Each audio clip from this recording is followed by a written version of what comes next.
Golden State Media Concepts Baseball Podcast. We cover everything Major League, from spring training to the World Series. We've got your favorite club covered, from New York to Boston to LA. This is the Golden State Media Concepts Baseball Podcast.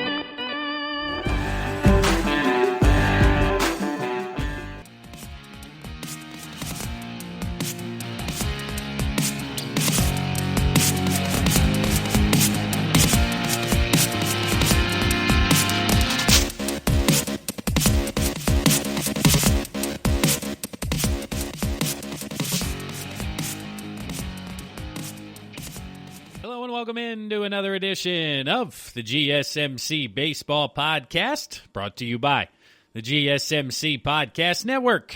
I'm your host, Kevin Pollock. It is Monday, May 10th. Appreciate you guys tuning in. We got a fantastic show lined up for you here today. A lot to talk about, a lot to discuss. Albert Pujols being designated for assignment by the LA Angels. What's going on there? Was it a good move? Was it a bad move? Where is he going to end up? And overall, just looking back on Pujols' career, if indeed this is the last time we've seen him on a Major League diamond. I don't believe it's going to be. I think he ends up somewhere, but it certainly could be the end for him and possible retirement coming up. We also have another no-hitter that was thrown over the weekend. Yet again, the offense continues to struggle across Major League Baseball, and just no-hitters, they're going to keep coming until we have a change in philosophy here offensively when it comes to hitters and their plan and attack at the plate. But where I want to start out today's episode is wishing everybody a happy Mother's Day out there. If you're listening to this, hopefully you had a fantastic Sunday celebrating Mother's Day, or if you're a son or husband or somebody listening to this, hopefully you guys got your mom something nice for the holiday over the weekend. We're able to spend time with them. Stay safe out there as well, of course, even though things seem to be turning the corner. Down in Atlanta, we have 40,000 people at the ball game. It was the largest crowd since 2019 at a baseball game, the one night for the Phillies and the Braves.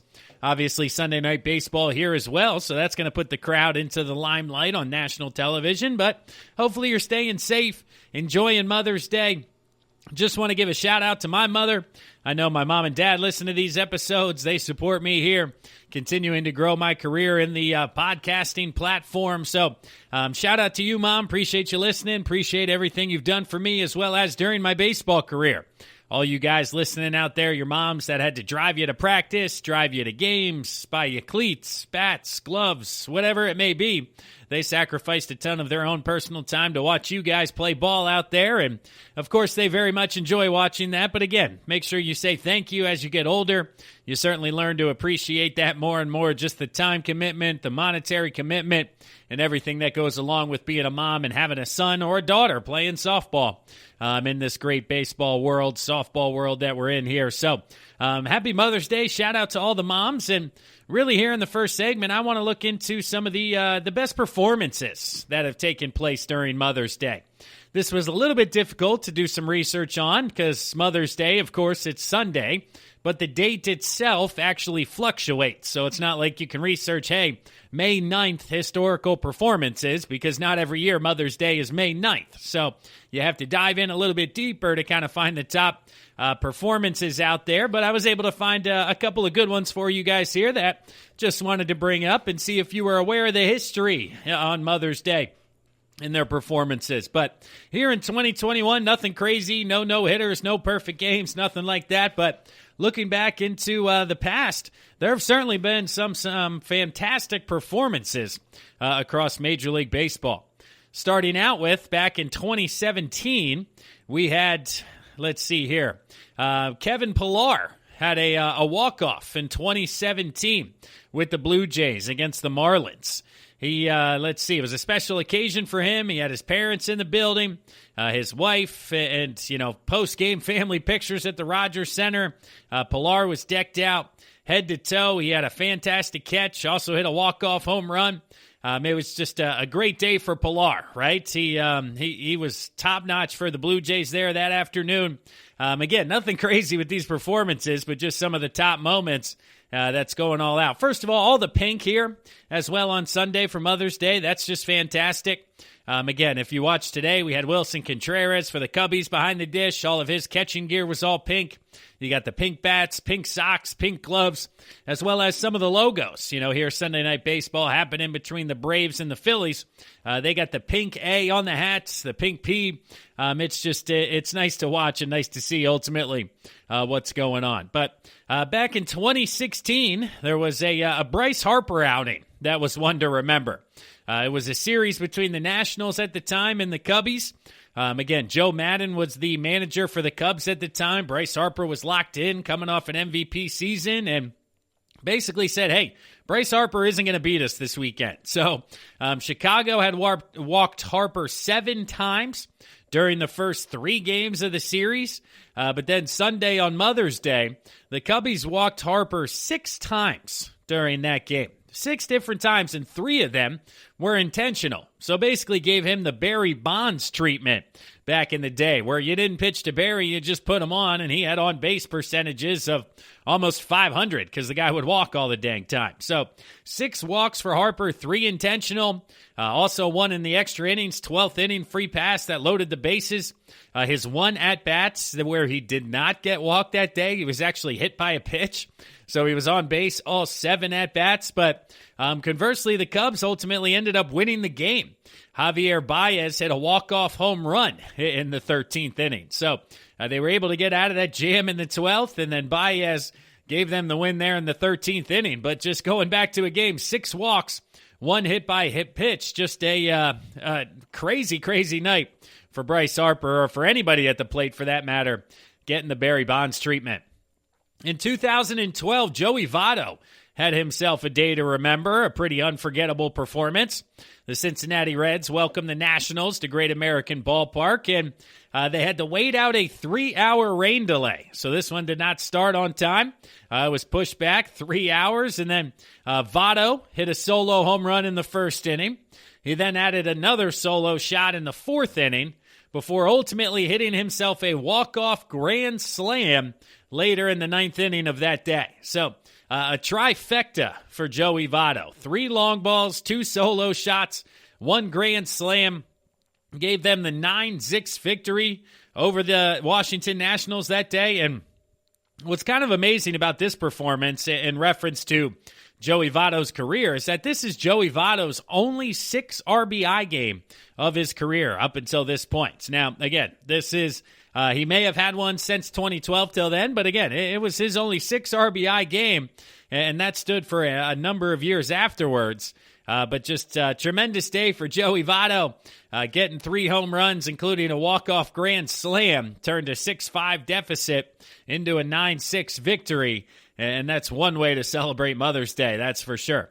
Then in 2010, you probably have the moment of all moments when it comes to Mother's Day. And this is the Dallas Braden Mother's Day perfect game in 2010 with the Oakland A's against the Tampa Bay Rays. And what's even more fascinating about this is coming into this game, Dallas Braden had a career record of 14-21. So he was certainly a sub-500 pitcher, really not a top pitcher. He had a 4.68 lifetime ERA at that point. Those are certainly 5th starter, 4th starter type of numbers at the back end of the rotation. His previous start before Mother's Day, he gave up 11 hits to the Rangers, 6 runs. A time before that against the same Tampa Bay team 10 days earlier. So gave up 6 runs 10 days earlier, 11 hits 5 days earlier, and then comes out against the Tampa Bay Rays, who at this point were entering the game with a Major League best 22-8 record. So it's not like the Rays were a bad team either, but they went into Oakland, and then again, it only took 2 hours and 7 minutes. So one of the quickest games, a perfecto for Dallas Braden, retiring all 27 batters that he had faced for the 19th perfect game in Major League history. And again, just the overall circumstances between his previous 2 outings, his career record, his career ERA, having it be Mother's Day. I know his mother was in the crowd. I believe there's a backstory there with his grandma, and just all of those coming together for Dallas Braden to be perfect is just some of the most, unforeseen circumstances to happen across Major League Baseball, that's for sure. back in 2007, the Red Sox pulled off what they call, quote, the Mother's Day miracle. So the Red Sox were very good back in 2007, but during this game against the Orioles, they had nothing going for them, right? They were down 5-0 going into the bottom of the ninth, but were able to rally and ultimately win the game by a score of 6-5. They had a huge ninth inning rally, a couple of managerial decisions from the Orioles definitely played a part in this. They pulled the pitcher after only 91 pitches, back-to-back hits, and then another pitching change, a 2-run double by Jason Varitek, then the bases loaded.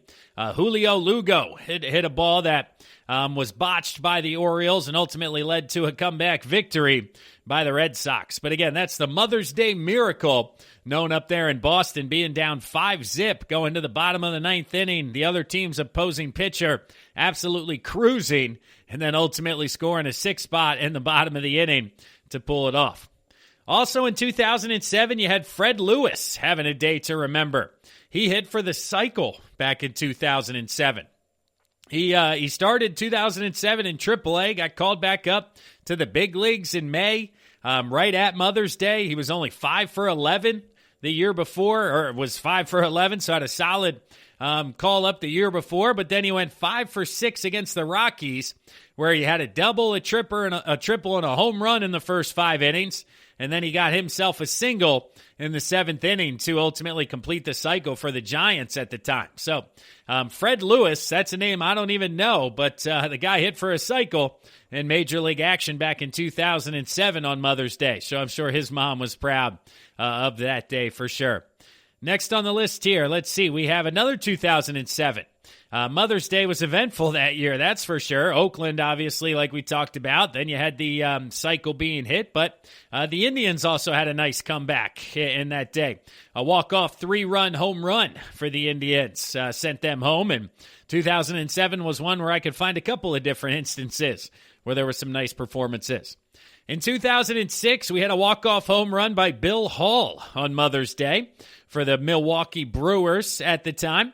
His mother was there. She had driven 10 hours from Mississippi to see her son play.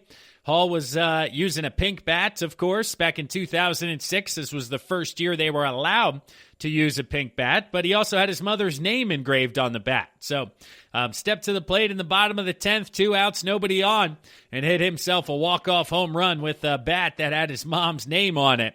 So certainly a nice sentiment there. Also in 2006, Ryan Howard saved the day for the Phillies. He was not in the starting lineup that night after dealing with food poisoning the day before, but the eventual National League MVP that year back in 2006 came off the bench and hit the game-tying pinch hit home run in the 8th inning, remained in the game in first base, and ultimately hit another home run in the top of the 12th to give the Phillies a 2-1 victory over the Reds. So he had 2 solo home runs, once in the 8th, once in the 12th, and just a fantastic day for Howard as the Phillies start with a leadoff home run by Andrew McCutchen as I'm watching here live Sunday night recording. Great start for the Fighting Fields as McCutchen starting to figure things out. But Howard that year, like we said, went on to win the MVP, 58 home runs, 149 RBIs. Just a heck of a year for the big guy, the big piece, as he's known here in Philadelphia. Also, you had 2002, the Cardinals come back to rally past the Reds on Mother's Day. The lead was 8-0 by the Reds before ultimately the Cardinals came back. They made it an 8-5 game with 3 runs in the 5th, 2 in the 6th, and then ultimately in the 8th inning came back for a 10-8 victory. Just a heck of a ball game there, being down 8-0 and then rallying to win the game by a score of 10-8 in what was a fantastic performance for the guys there in St. Louis. I had missed one earlier, actually. In 2017, you also had Max Scherzer throwing an immaculate inning. What's an immaculate inning, you may ask? It's where a pitcher strikes out all 3 hitters on just 9 pitches. So Scherzer against the Philadelphia Phillies that day, Mother's Day, he sent down Cesar Hernandez, Odubel Herrera, and Aaron Altair. 1-2-3, 1-2-3, 1-2-3. And these immaculate innings are even more rare than potential perfect games when it comes to times it's happened across Major League Baseball. Let's see. In 1978, we got 2 more here. In 1978, the Cubs' Dave Kingman hit 3 home runs, including the game winner in the 15th inning, so Kingman had himself a day back in the 70s. And then lastly here, I had to go all the way back. I was able to find one online in 1937. Ernie Lombardi went 6 for 6 in a 9-inning game for the Cincinnati Reds. And it doesn't say singles, doubles, homers, but 6 for 6 over the course of 9 innings. That had to be an offensive matchup for the guy to get 6 at-bats across only 9 innings. But going 6 for 6, that's a heck of a Mother's Day as well. But those were the performances I was able to find.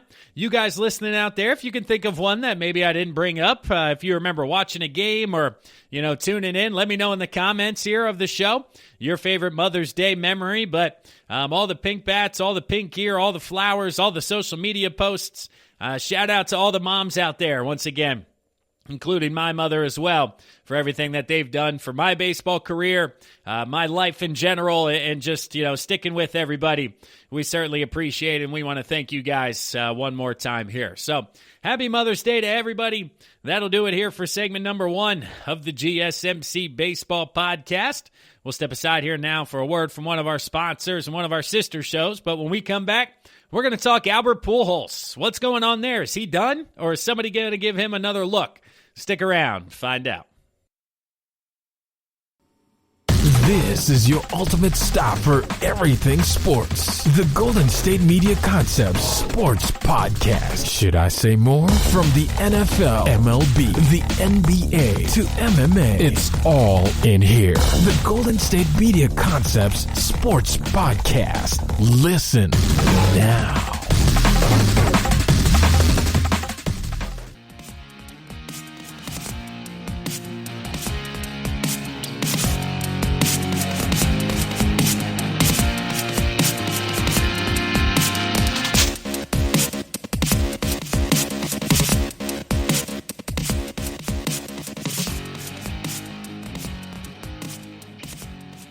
Welcome back to the second segment of the GSMC Baseball Podcast, brought to you by the GSMC Podcast Network. This is Kevin Mahalik. Appreciate you guys tuning in. If you haven't checked us out on social media, do yourself a favor. Head over to Twitter, follow the GSMC Baseball Podcast, as well as Facebook. We got ourselves a Facebook page. Just type in GSMC Baseball, and you'll find yourself there. Click follow, click like, click subscribe, whatever it is on any social media platform. Also on LinkedIn as well. Follow the GSMC Podcast Network. They got 20, 25 or so different shows, adding more shows every year, every day, bringing you guys great quality content on a regular basis. It's just a ton of fun out here. So appreciate you guys listening in. But again, when you're on your iPhone, because I know you're listening on your iPhone or Android, whatever it may be, don't want to discriminate against the Google users out there, different non-Apple individuals, but pull up your social media apps, click Facebook, click Twitter, that little blue bird, type in GSMC Baseball, and give us a like, give us a follow, subscribe. That helps us continue to grow and spread the word of the podcast here as we bring you guys great quality content every day. Myself, the other hosts, we love talking baseball with you guys, and we appreciate you listening and everything you do for us here within the Baseball Podcast. But here in segment number 2, we got to talk Albert Pujols.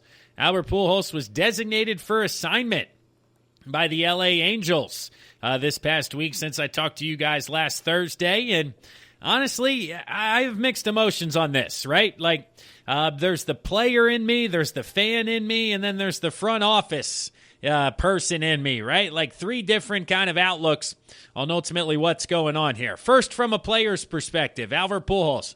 I understand his point of view, right? It's come out that Pujols and the Angels had themselves a meeting where the Angels basically told him, hey, we don't think you're an everyday player anymore, citing his 198 average, his 622 OPS.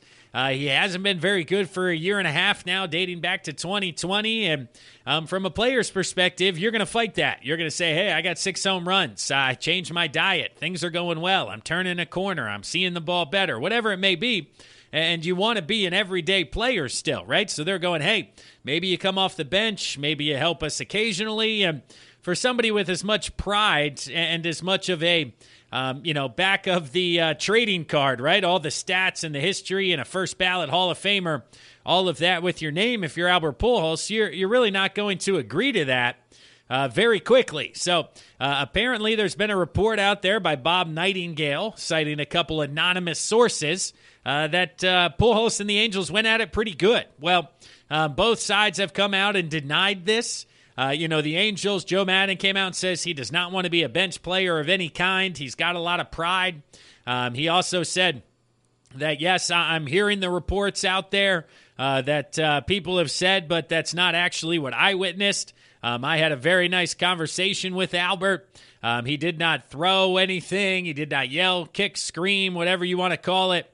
They had an adult conversation. I'm sure there was some back and forth going on. But again, Maddon said that didn't deal with him. Maybe it was somebody else. He said, quoted, very amendable and fine were the words that he used. There was no fight, no argument, again, end quote, for Joe Maddon. So just kind of fascinating where maybe it didn't happen with Joe, but other individuals within the Angels organization where Pujols basically had himself a lot of pride. But Pujols, again, basically said he doesn't want to be a part-time guy, doesn't want to come off the bench, and this is why Angels GM Perry Manayason said, quote, keeping him on the bench would not do him any good or the team any good. We felt it was the best thing for the organization, end quote. So basically designating somebody for assignment means that they still will get compensated for that team.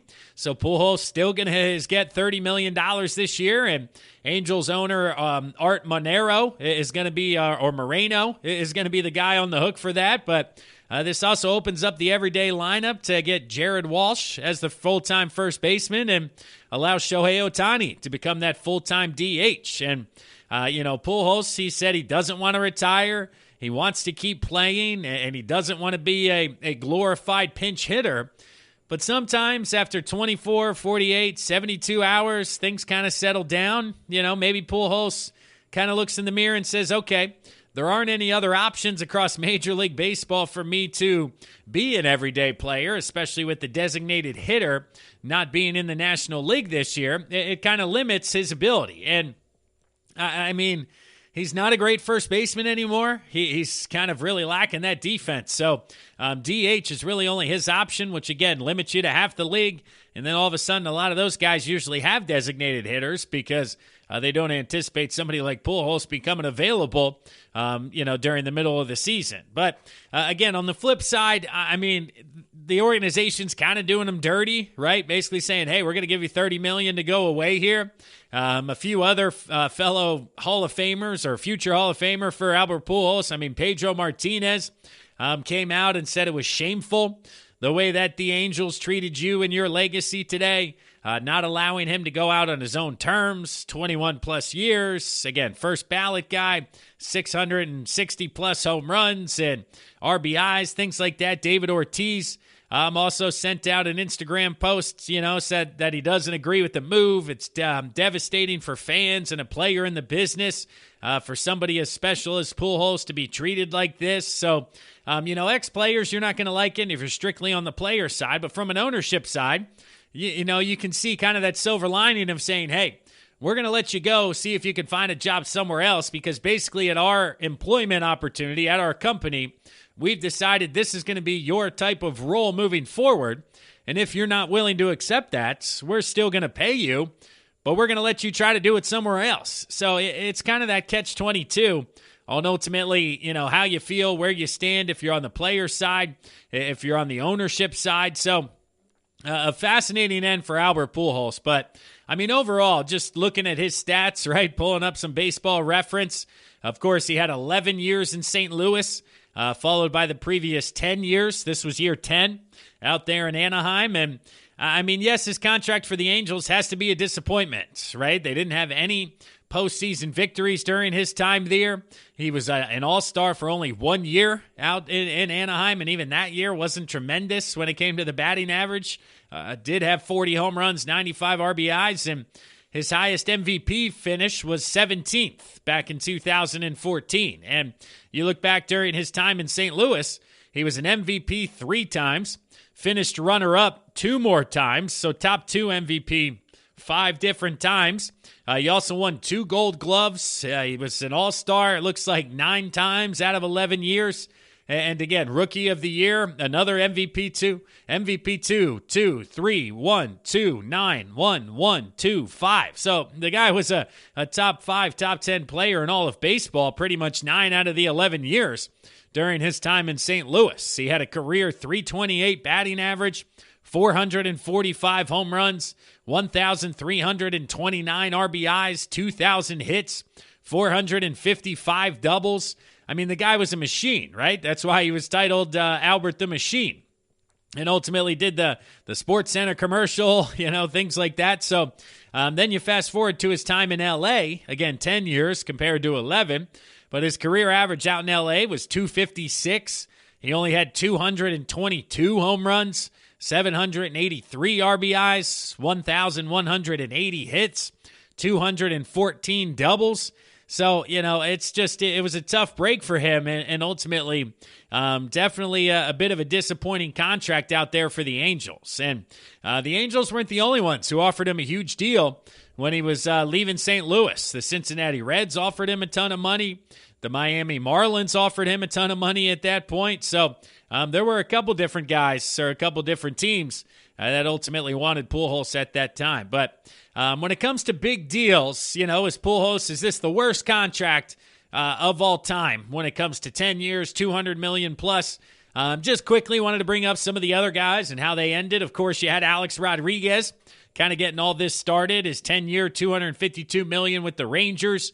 He opted out after 7 years. He then got 10 years, $275 million with the Yankees.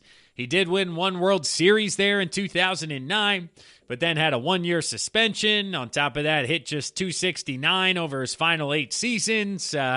His attitude issues, yada, yada, yada. It's been tough for A-Rod, so that one wasn't tremendous. Now you got Miguel Cabrera, and yes, he's struggling this year, hitting about 100, but overall this contract hasn't been as bad recently, but these last 2 to 3 years are going to be tough because including 2021, even hitting 100 here in 17 games, he's hit .293 since he signed the contract back in 2014 and hit under .250 only twice. So far through 7 years, it's been a solid deal, but years 8, 9, and 10, certainly going to be a struggle. Then you have Pujols, again, 10 years, $240 million.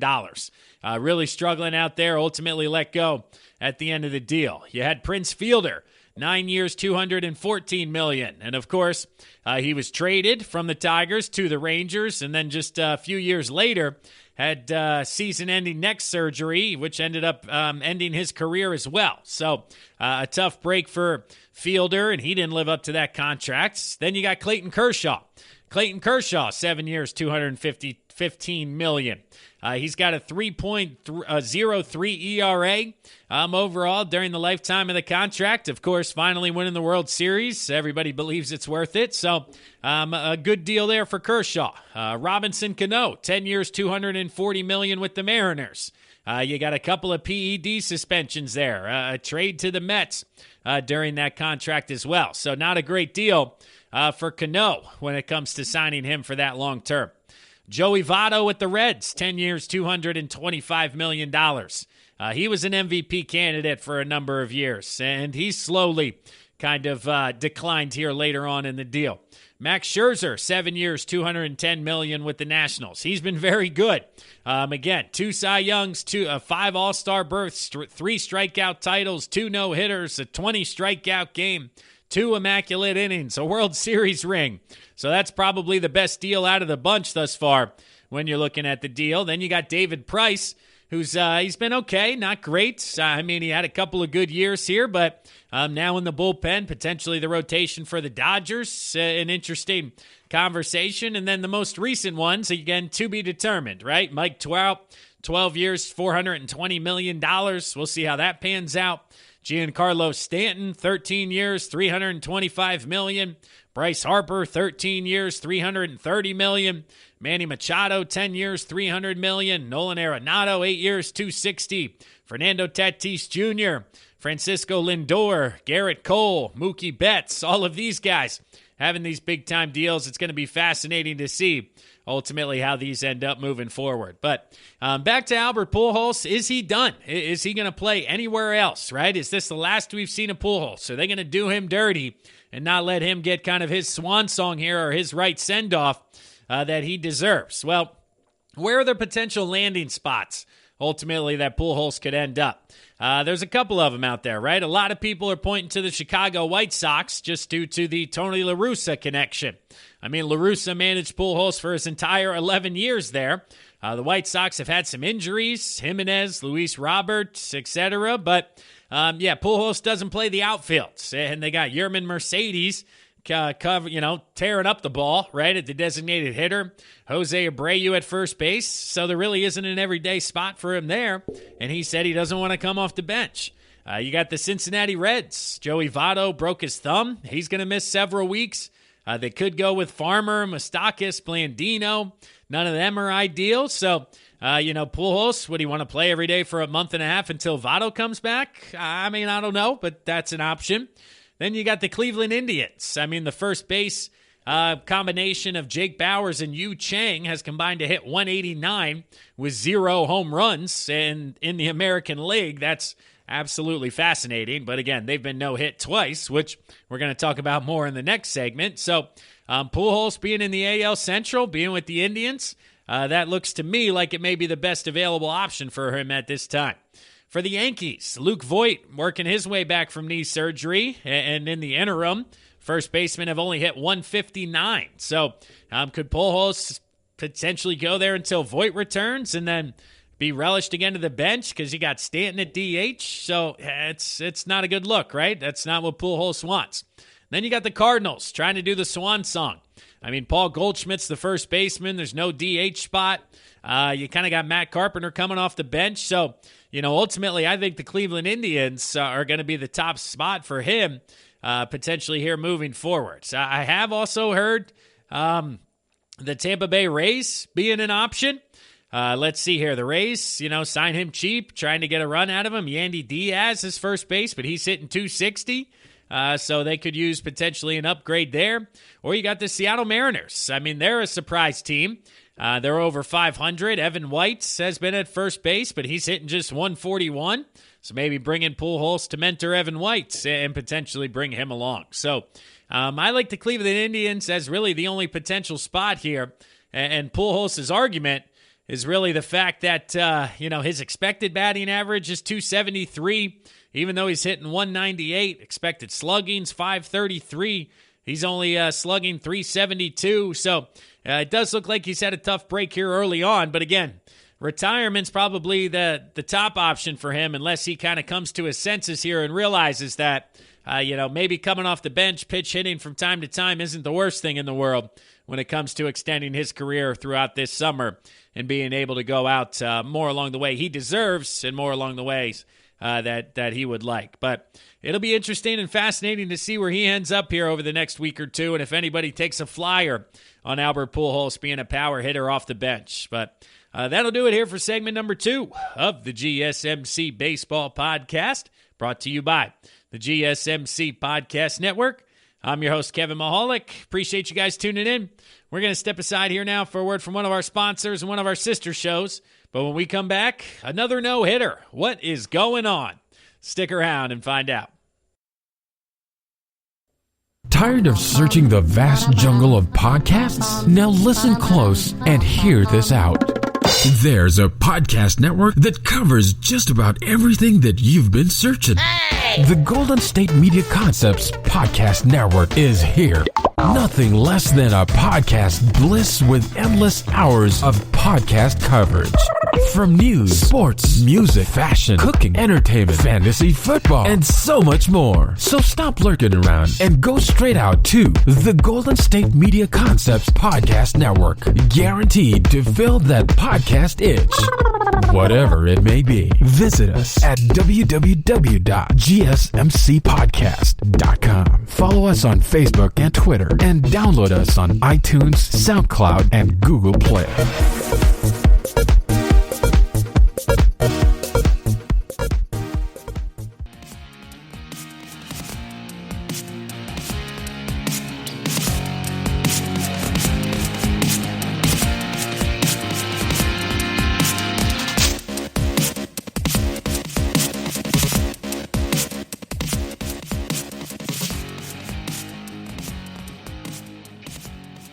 again for listening, and welcome back to the GSMC Baseball Podcast, brought to you by the GSMC Podcast Network. I'm your host, Kevin Mahalik. It is Monday, May 10th. Hopefully you guys had a fantastic weekend out there.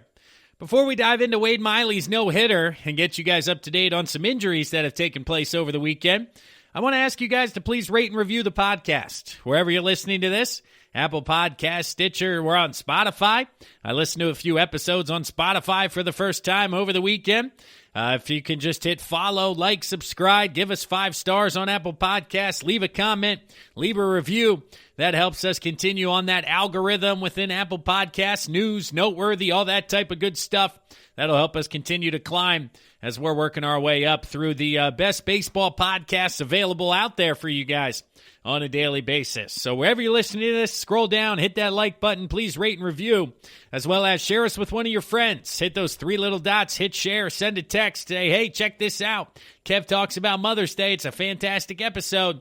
I love you guys, and I appreciate you spreading the word out there for us here within the podcast network. But like I said, Cincinnati Reds left-hander Wade Miley threw a no-hitter against the Cleveland Indians at Progressive Field, and the only thing that stood between him and perfection was a couple of errors by second baseman Nick Senzel, as well as a walk in the 6th inning. So 8 strikeouts, only 1 walk, no hits, and this was the 17th no-hitter in Reds franchise history, and the first one since 2013 when Homer Bailey threw one for the Reds. And yes, Wade Miley. You're probably thinking to yourself, Wade Miley? This guy, he barely could break a pane of glass. I mean, the guy can't even, really, I mean, it's just, look at his career numbers, right? This guy's 89 and 87 with a 4.18 career ERA. So, we're not talking Max Scherzer. We're not talking Garrett Cole. We're not talking these top dogs. You got guys like Wade Miley now throwing no-hitters. And nothing against Wade Miley because he had it grooving, right? And this year, he's having himself a good year. He's 4-2, 2.00 ERA in 6 starts. So he's certainly dealing so far this year. But just overall, for his career, I mean, even last year, he was 0-3 with a 5.65 ERA. So what the heck is going on that Wade Miley is able to throw no-hitters? And it's just a culmination of a lot of things. I mean, one, Miley had it all going that night, right? 114 pitches, 72 of them went for strikes. He also had 15 ground ball outs, 8 strikeouts, only 1 fly out. I mean, geez, the guy was just mowing them down. And this is already the 4th no-hitter of the 2021 season. Of course, you got Musgrove, Rodon, and then Means. And this doesn't even include the 7-inning no-no from Madison Bumgarner. So for some of you guys listening out there, you could say technically we got 5 no-hitters already. Again, the 7-inning no-no doesn't go down in the record books, but who knows? Maybe he would have had a 9-inning no-hitter if there would have been 9 games. So Miley throwing a no-hitter a few days after John Means did it was the first time since 1990 that we've had no-hitters this close together. Back in 1990, Dave Stewart and Fernando Venezuela threw them on the same night, actually, June 29th, 1990. So they're 2 in 1 day, but this is the closest together we've been since that time. And like I said, Miley had it all going. He was working that cutter into right-handed hitters against Cleveland. Cleveland's got a ton of right-handed bats in the lineup. Now, yes, Cleveland's been struggling offensively, of course, already being no-hit once this year, and they have a team batting average of just .212, which is good for 13th in the American League. So certainly not an offensive juggernaut, but Miley working that cutter into righties, change up away. He was able to work both sides of the plate, multiple pitches, multiple speeds. He had it working. So just fascinating, right? I mean, the Mariners were no-hit twice in 2019, so the Indians are now on the wrong side of history when it comes to that side, but the Indians are now the first team to be no-hit twice within the first 31 games of the season. It's been over 100 years, back to the 1917 White Sox, so it looks like the second team ever, but the 1917 White Sox. So just fascinating for Wade Miley, really just impressive stuff. If you were watching the game, like I said, both sides of the plate, multiple speeds, multiple pitches, really had it all going. And at the age of 34 years old, 127 days, Miley becomes the oldest pitcher to twirl a no-hitter since Randy Johnson back in 2004 when Johnson did it as a 40-year-old. Randy was 40 years old, 251 days back when he did it. But 34 years old, the oldest guy since Randy Johnson to twirl a no-no. So normally it's a lot of kids with a lot of top-end stuff, and Miley just did it by pitching. Just a fascinating kind of way to go about doing it. But the fact that we've already had 4 no-hitters, again, 4.5, right, if you're including the 7-1 by Bumgarner, but now puts us on pace to absolutely smash the record for most no-hitters in a season. The overall record is 8, which happened in 1884. All right, so all the way back then, and right now we're on pace for 21 no-hitters in 2021. Now, of course, I don't think we're going to get to 21 because having 4 in the first month of the season, pretty fascinating. But still, if they get to 10, 11, 12, I mean, that's kind of the way we're going because the current league average of 233, which is up 1 point since I talked to you guys on Thursday's episode when it was 232, would be the lowest mark all time going back to the 60s. And strikeouts are at a higher rate than ever. I mean, balls in play of lowest ever. So, Miley just add him to the list. He was just dealing. And the fact that Miley has already been the 3rd left-handed pitcher to throw a no-hitter this year, that ties the most in a season all time. In 1990, Randy Johnson, Venezuela, Mulholland. In 1962, Belinsky, Koufax, and Kralik. And in 1884, Morris, Burns, and Cushman. So the first time in 31 years that 3 lefties have done it in a year. And again, it's only May, so potentially that could be in danger moving forward as well. It's just watching the game, watching the Indians, they just were struggling, putting solid swings on the ball, hitting hard contact, just craziness. But Wade Miley throws the Reds' 17th no-hitter since 1892 and the first since Homer Bailey back in 2013. And does it in fantastic fashion. So who's going to be next, right? I mean, I wouldn't have put my money on Wade Miley being next on the list, but certainly an impressive outing from him over the weekend. But now I wanted to talk to you guys about some injuries, because here on Sunday, we potentially had a big injury. Jacob Degrom, he was taken out of his start here on Sunday with lat tightness. Yes, that same right lat that caused him to miss a start earlier this week. It took him out of the 6th inning here on Sunday. Now, again, this was out of an abundance of caution.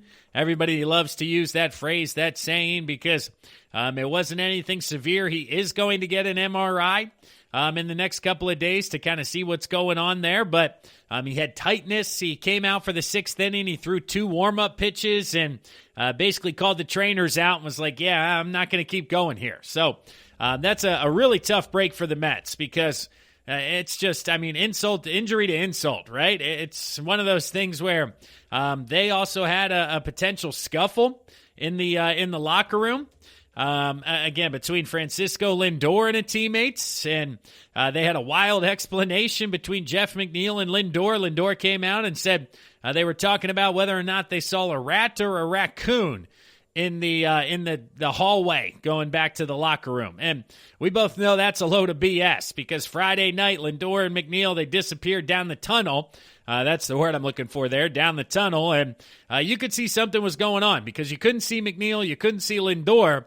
But then all of a sudden, multiple teammates started running down the tunnel, kind of turning their heads, and you really knew something was taking place. So, of course, reports are they had a heated exchange. They were going at it. McNeil came out and said people can believe what they want. We're a tight-knit group. Everybody loves everybody. It's a great group of guys, great clubhouse, a lot of fun, blah, blah, blah, end quote. Like I said, Lindor said they were talking about whether or not it was a rat or a raccoon, and that's what was happening down the tunnel. It's nothing to talk about, but anybody with sources was basically like, no, man, they were going at it. They were going at it pretty good.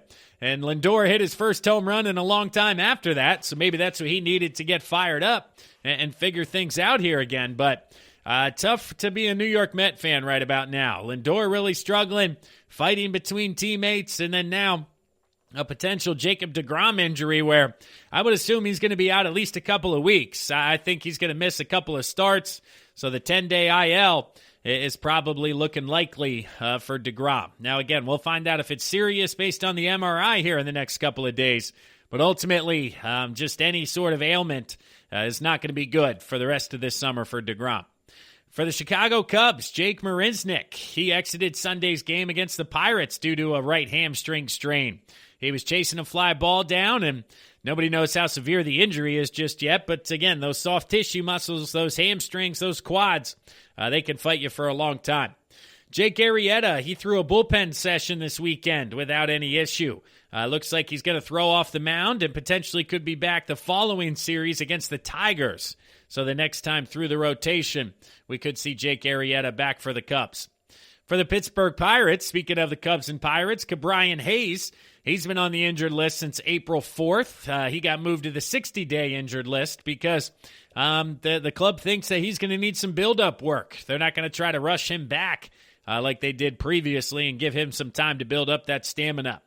Colin Moran also exited in Pittsburgh's 3-2 loss on Saturday due to left groin discomfort. So he was put on the 10-day injured list. The first baseman caught a line drive, made a quick twitch movement, ultimately didn't agree with, and it looks like he's going to be on the shelf here for a couple of days. And then you got Brian Reynolds dealing with a lower body injury who's day-to-day and doesn't look like he's going to have to make a trip to the injured list. For the Rangers, you got Kohia Arihara. He was placed on the 10-day injured list on Sunday due to a contusion of his right middle finger. He was scratched last Wednesday, and ultimately it looks like they're going to give him time to heal instead of trying to pitch through the injury, and he's going to miss a couple of starts. Rafael Dolis for the Blue Jays was put on the 10-day injured list with a right calf strain for the Blue Jays. It's a tough break from him. He was removed from Friday's game, and they're hoping he'll miss just the minimum of 10 days here moving forward. Lee J. Newsome for the Mariners was placed on the 10-day IL with right elbow inflammation. He was removed from his relief appearance on Saturday after facing 6 guys. He's going to have an MRI earlier this week to see ultimately what's going on there with the elbow. But anytime you get into the elbow and shoulder, not exactly what you want to deal with. The Astros have a number of guys trying to figure things out. And Noli Paredes, he threw 2 perfect innings in a minor league rehab appearance. So it looks like they're going to have to go at him to go back-to-back games before he's activated, but could be back into the bullpen by the end of next week. Jaco Derizzi's getting close to his minor league rehab assignment, so he could be back relatively soon. Justin Verlander spoke to reporters for the first time in 10 months, saying that Tommy John surgery and rehab has been going well, and he's hoping to be back at some point this year, but he knows it could be a long shot. And then you got Framber Valdez, who threw a live BP session Friday, showing good command, used all of his pitches according to manager Dusty Baker, and obviously he's got a fractured left ring finger that he's working his way back from. Ronald Acuna Jr. for the Braves. He came out of Saturday night's game after getting hit in the hand by a 98-mile-an-hour fastball. Initial x-rays were negative, but again, some swelling. And they're going to take it easy for him here over the next couple of days, and hopefully he'll be okay. For the Yankees, you got Luke Voit on track to rejoin the Yankees here soon within the next coming week. Zach Britton tossed a bullpen session on Friday. He's got one more to go. And GL Urshela is doing better and could return over the next couple of days. A.J. Pollock for the Dodgers. He had to be pulled from Friday night's game with a strained left hamstring. He'll be day-to-day moving forward. Starling Marte for the Diamondbacks. He's working his way back from rehab. He's getting close to pretty much game ready, according to Arizona. Alberto Mondesi for the Royals, dealing with a right oblique strain. He's headed down to the spring training facility to ultimately get some work in and hopefully be back sooner than later. For the Marlins, you got Jazz Chisholm, a left hamstring strain. Alfualo, a left hamstring strain. They both took live batting practice against Eliezer Hernandez, who's dealing with biceps inflammation. So all those guys are hoping to be back here by the end of this month, potentially within the next week or two. Mike Fiers of the Oakland A's has been placed on the 10-day injured list with a sprained right elbow, retroactive to last Friday, but he's going to miss a start or two. For the A's, then you got Kevin Kiermaier for the Rays and Francisco Mejia. Kiermaier exited Saturday's game. He was stealing second base and then ultimately holding his left arm when he came off. Could be a wrist, a finger. We're not exactly sure what's going on there. And then you got Mejia placed on the 10-day IL with left intercostal discomfort. Not exactly sure what that is, but that's what Mejia is dealing with. Then you got Kiwan Kila for the Padres, placed on the 10-day injured list because of a right forearm strain. He's the 11th Padres pitcher to be placed on the injured list, so they've been dealing with a ton of injuries here early on. Byron Buxton for the Twins was placed on the 10-day IL Friday with a grade 2 right hip strain. So his timetable for return is a bit cloudy right now, and nobody's exactly sure what's going on. You got Steven Strasburg and Wander Serrero for the Nationals. Strasburg dealing with right shoulder inflammation.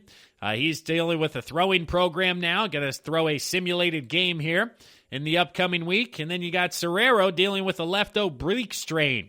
He's going to throw a bullpen in the next couple of days, and hopefully will be close to a return. And then finally, Luis Roberts. It appears he will not require surgery for his grade 3 right hip flexor strain, according to General Manager Rick Hahn. But there is no update on his timetable to return, and it's still ultimately a ways away. But that'll wrap things up for segment number 3. Wade Miley is throwing a no-hitter. Just another one, right? Number 4 of the year, potentially 5 if you count Bumgarner's, but just fascinating to see all these no-nos being thrown out there through the month of May and through Mother's Day here in 2021. But that does it for segment number 3 of the GSMC Baseball Podcast, brought to you by the GSMC Podcast Network. We'll step aside one last time here for a word from one of our sponsors and one of our sister shows, but when we come back, we'll get you guys up to date with all the latest action over the weekend. Where do we stand heading into Monday, May 10th? Stick around and find out. Want to know the latest in soccer? Then listen to the Golden State Media Concepts Soccer Podcast. From MLS, the World Cup, and the Premier League, we've got you covered. The latest updates, the hottest matches, and news on the league's top players. It's the Golden State Media Concepts Soccer Podcast. David Beckham scores the goal to take England all the way to the World Cup finals. Listen now.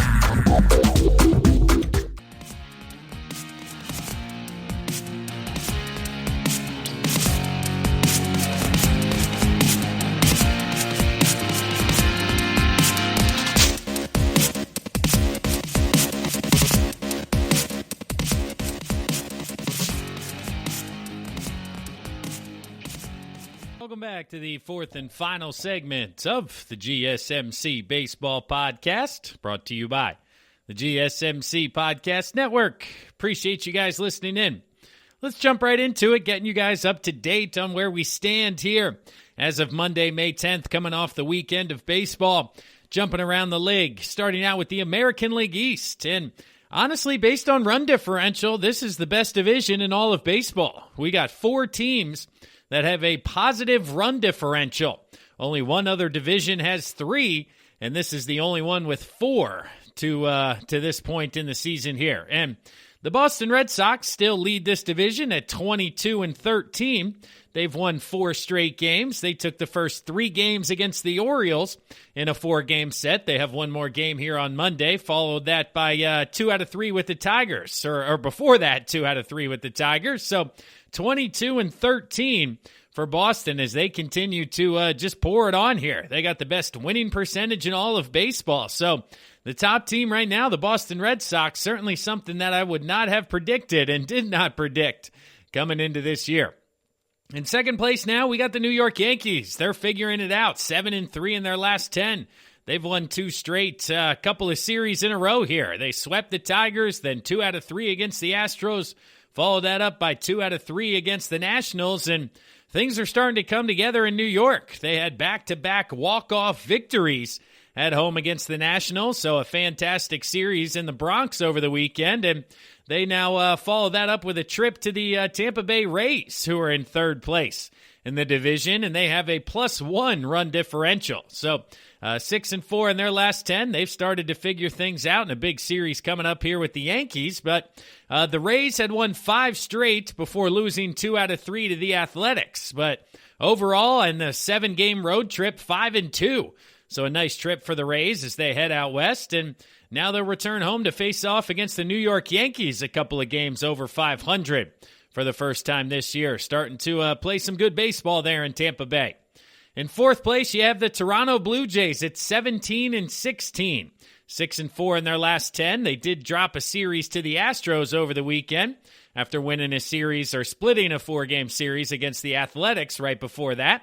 They now travel to Atlanta to face off against the Braves, and what'll be a nice interleague matchup for Toronto at 17-16, heading to Atlanta, who's starting to figure some things out. And then the Baltimore Orioles come in at 5th place at 15-19, a -16 run differential. And again, having lost the first 3 out of 4 in their set against the Red Sox with one more game here coming Monday. And this was a change for them because they had won a series against the Athletics, won a series against the Mariners, had a nice road trip, but have come home and since lost 3 straight to the Boston Red Sox. So Boston, New York, Tampa, and Toronto all over 500, all have a positive run differential, and the American League East starting to play some good baseball. The Chicago White Sox lead the American League Central. They are 19-13 and have the best run differential in all of baseball. They are plus 53 in the run differential. So my prediction is the top team in the American League starting to figure things out here. They've won 3 straight and are 7-3 in their last 10 after a sweep at the Royals. They'll now face off with the Minnesota Twins in Chicago. And so Chicago will look to continue to stay hot here, starting to come around again and establish themselves as the team to beat in the American League Central. In second place, you have the Cleveland Indians. And this is kind of fascinating because we talked about the Indians obviously being no-hit twice already this year, having a team average of .212, 13th in the American League. But they are 18-14 and 7-3 in their last 10. So they split the first 2 games against the Reds. Sunday's game was postponed. They'll now travel to face the Cubs here. But prior to that, they had won 5 straight games before being no-hit. So Cleveland, really tough to figure out. I mean, offensively, really struggling. Their pitching staff's obviously keeping them in it, and only a game behind the White Sox in the Central with that offense. They may look to be, a contender at the trade deadline to add an offensive piece, because if the Twins continue to struggle, the Royals have come back to earth. It's going to be something to see there in Cleveland if they can make a run. And speaking of the Royals, they are now in 3rd place, gone from the best record in baseball to 3rd place in a game under 500 because they have lost 8 straight games and are 1-9 in their last 10. So they got swept by the White Sox over the weekend. Prior to that, got swept out in a 4-game series against Cleveland and have really hit some hard times. So they're going to look to figure it out as they travel to Detroit, who's in last place in the division. So they should turn it around here a little bit. But an 8-game losing streak has put them to a -31 run differential. And really a tough 10 days here for the Royals there in Kansas City. The Twins continue to struggle. They're 12-20, 5-5 in their last 10. They split 2 games in Detroit. Sunday's game was postponed, and then they'll travel to Chicago. They had lost 3 out of 4 against Texas before that. And with Byron Buxton going to the injured list, things are not looking up too good for Minnesota as they continue to have a rough start to 2021. The Tigers in last place, a -68 run differential. That is worst in the major leagues by a wide margin when you look at the stats here. And they are 2-8 in their last 10. They split with Minnesota, again, the game being postponed, facing off against Kansas City. But Detroit clearly in rebuild mode as they're already looking ahead to 2022 and getting some of the kids up here to finish up the season. In the AL West, the Oakland Athletics back in first place. They are 21-15. They are 5-5 in their last 10. They did take 2 out of 3 against the Tampa Bay Rays this weekend. And here coming up next, they find themselves traveling to Boston. So Boston versus Oakland, a matchup of 2 first-place teams in the American League. That's going to be a nice series here early on. Now, Oakland is in first place, 6 games over 500, and has a -10 run differential. So kind of a fascinating way to look at things there. Other teams in the negative certainly aren't over 500, let alone 6 games, but that 13-game winning streak still carrying the Athletics. The Houston Astros at 18-16 are in second place, 5-5 in their last 10. They lost 2 out of 3 to New York, but followed that up with winning 2 out of 3 against the Blue Jays. And now they'll welcome the Angels to town there in Houston as they continue to play good baseball at second in the American League West. The Seattle Mariners, 18-17. They are minus 15 run differential, having lost 2 straight to the Texas Rangers, losing 2 out of 3. They also lost 2 out of 3 to the Orioles, the series before that. So 2 straight series against basement dwellers did not go well for Seattle. And next up, they'll travel to the Dodgers, but the Dodgers come in as one of the coldest teams in baseball, so it'll be interesting to see if Seattle can take advantage. The Texas Rangers, they are 18-18. They've made it back to 500, 7-3 in their last 10. Taken 3 out of 4 against Minnesota, 3 out of 4 against Boston, 2 out of 3 against Seattle, and then they'll travel to face the first-place Giants out in San Francisco, as the Rangers have surprised here over the past couple of weeks. And in last place out west, the LA Angels, 3 games under 500, minus 27 run differential, 3-7 in their last 10. They did take 2 out of 3 against the Dodgers after being swept in a 4-game series against the Rays. So they took advantage of LA coming off a tough stretch there and really kind of righted the ship, but we'll see where that goes moving forward. So in the American League, you have the White Sox as the 1 seed, or the Red Sox as the 1 seed. The White Sox as the 2, the Athletics as the 3. And then for the wild card right now, it would be the Cleveland Indians. And then there'd be a play-in game between the Astros and the Yankees to see who would ultimately get that final spot. In the National League, the New York Mets are atop the NL East. With all the chaos going on there, we talked about it. Teammates fighting, Degrom getting hurt. They're at first place at 16-13. They do have a minus 3 run differential, but they've won 5 straight. They swept the Diamondbacks over the weekend after splitting with the Cardinals, but taking the final 2 in that series. They now travel to Baltimore or face Baltimore at home, so they'll look to continue to stay hot and expand their lead in the National League East. In second place, you have the Philadelphia Phillies. They are 18-17 after losing 2 out of 3 in Atlanta. They had swept a 4-game set against the Brewers at home as their home and road splits continue to be completely drastic. 13-6 at home, 5-11 on the road, but Phillies losing 2 straight before they head to Washington to take on the Nationals. The Atlanta Braves at 17-17. They're back to 500, winning 2 straight against the Phillies. They had swept the Nationals before that, so 5 of 6 in Atlanta as they're starting to get hot there and really play like they should have been all year as one of the favorites in the National League. The Miami Marlins in 4th place, a plus 20 run differential and still 3 games under 500. They are one of the most fascinating teams when it comes to that aspect, but they lost 2 out of 3 to the Brewers over the weekend after sweeping the Diamondbacks as Arizona had a tough time with National League East foes. Well, they'll face off again, this time in Arizona, as the Diamondbacks will look for payback. And then finally in last place, the Washington Nationals. They've lost 2 straight, 5-5 in their last 10. They are 1-5 in their last 6 games after sweeping the Marlins. So the roller coaster continues for you Nationals fans, again losing 2 games via the walk-off in New York this weekend. The St. Louis Cardinals currently lead the National League Central. They are 21-14, plus 23 run differential, 8-2 in their last 10, coming off a sweep against the Colorado Rockies. So they're playing good baseball in St. Louis and certainly been hot here the past couple of weeks. The Milwaukee Brewers, 19-16 in second place. Again, being swept by the Phils, but bounced back to take 2 out of 3 against the Marlins. And a great series coming up next between the Brewers and the Cardinals. The top 2 teams in the NL Central will do battle over the next couple of days. The Chicago Cubs, they are 17-17. 7-3 in their last 10. They took 2 out of 3 against Pittsburgh after sweeping the Dodgers.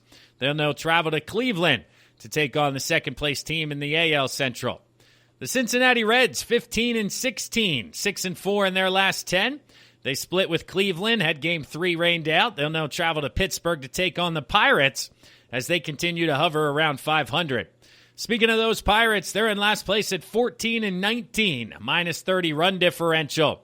So the Pirates starting to kind of teeter here, losing 2 out of 3 to the Cubs, 2 out of 3 to the Padres, and being swept by the Cardinals. So it's been a tough 2 weeks for you Pirates fans. Now the National League West, the San Francisco Giants. They are certainly a surprise in the National League, 20-14, a plus 27 run differential in first place in the NL West. And they took 2 out of 3 against the Padres this weekend. So another good series win for the Giants as they continue to rack up the victories and people waiting for them to come back to life here, come back to earth it hasn't happened yet in San Francisco. The Padres are in second place at 19-16. They have a plus 19 run differential, 6-4 in their last 10. Again, they lost 2 out of 3 to San Francisco, but prior to that, had won a series against the Pirates and those Giants as well. So they're playing good baseball at 3 games over 500 out there in San Diego. In third place, the LA Dodgers. What is going on with the Dodgers? They are 2-8 in their last 10, and they are 1-5 in their last 6. They lost 2 out of 3 to the Angels, were swept by the Cubs, lost 3 out of 4 to the Brewers, lost a series to the Reds, lost 3 out of 4 to the Padres. So it's been almost 3 weeks now where the Dodgers just haven't been playing good baseball, and it's been kind of a fascinating storyline to watch. That fantastic start, we were talking about potentially winning the most games in MLB history, and since that point, they've almost fallen all the way to the 500 mark for the Dodgers. So is it time to sound the alarms out there in L.A.? I don't know. Still may be early, but certainly a tough stretch for the Dodgers. The Diamondbacks at 15-19 in fourth place. They've lost 6 in a row, 3-7 in their last 10. They were swept by the Mets and the Marlins. Like I mentioned, a tough trip to the East Coast for Arizona as they return back home to face off against Miami, now in their home ballpark. And then in last place, the Colorado Rockies, 12-22. They have the second lowest winning percentage in all of baseball. They've lost 3 straight, and in their last 10 are 3-7. They were swept by the Cardinals. They do have a series win against the Giants sprinkled in there, but overall, it's been a bit of an uphill battle for Rockies fans thus far. So looking at the National League playoff system here, where are we at with the standings? We currently have the St. Louis Cardinals in first place. The San Francisco Giants are the 2 seed, and the New York Mets winning the National League East would be your 3 seed, and your wild card, where it stands now, would be the San Diego Padres and the Milwaukee Brewers. So as of today, the LA Dodgers are out of the playoffs. That would be obviously a fascinating turn of events to go from World Series champion, signing Trevor Bauer, bringing everybody back, to essentially missing the postseason the next year. That would be one of the biggest disappointments in recent memory if the season were to end today. Now, of course, it's only May 10th, and the season doesn't end for months, but still, early on, I don't think anybody saw LA struggling like this at any point during the regular season. But that does it for this week's episode. Today's episode of the GSMC Baseball Podcast. We had a lot of fun here today. We talked about Mother's Day. Once again, shout out to all the mothers out there. Happy Mother's Day. Hopefully you guys enjoyed the weekend, spent some time with the family, got the women in your life a nice gift, some flowers, breakfast, whatever it was. Hopefully you guys enjoyed yourself. Of course, Albert Pujols being designated for assignment by the Angels. Where is he going to end up? Is this the last we've seen of him? Is he going into retirement? What's next for the machine? And ultimately, I don't know. Put the Indians, pencil them in right now as I think a potential option. And then, of course, we talked about the injuries. Jacob Degrom's the big one, where we'll get some news later this week, and then getting you guys all up to date on the standings here in the fourth and final segment. But I'll ask you one last time, please rate and review the podcast. Follow us on social media. If you guys are still listening at this point, I really do appreciate it. Share us with your friends. Continue to enjoy yourselves out there. I'm your host, Kevin Mahalik. Hopefully you had a fantastic weekend. Enjoy your week, everyone. I'll talk to you guys again on Thursday. You've been listening to the Golden State Media Concepts Baseball Podcast, part of the Golden State Media Concepts Podcast Network. You can find this show and others like it at www.gsmcpodcast.com. Download our podcast on iTunes, Stitcher, SoundCloud, and Google Play. Just type in GSMC to find all the shows from the Golden State Media Concepts Podcast Network, from movies to music, from sports to entertainment, and even weird news. You can also follow us on Twitter and on Facebook. Thank you, and we hope you have enjoyed today's program.